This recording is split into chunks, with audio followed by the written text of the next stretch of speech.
ఈ చెరువులే వరప్రదాయిని తెలంగాణ ప్రాంతానికి అని పదే పదే మంత్రివర్యులు కానీ ప్రభుత్వం కానీ చెప్తా వచ్చింది.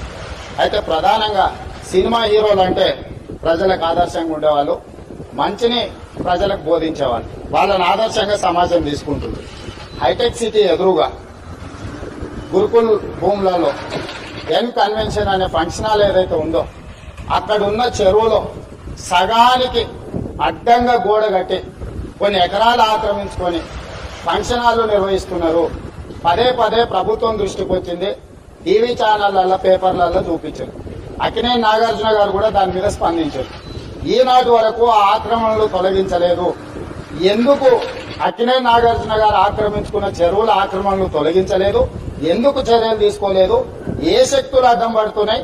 ఎప్పటిలోగా చర్యలు తీసుకుంటారో మంత్రి గారు సూటిగా సమాధానం చెప్పాల్సిందిగా కోరుకుంటున్నారు.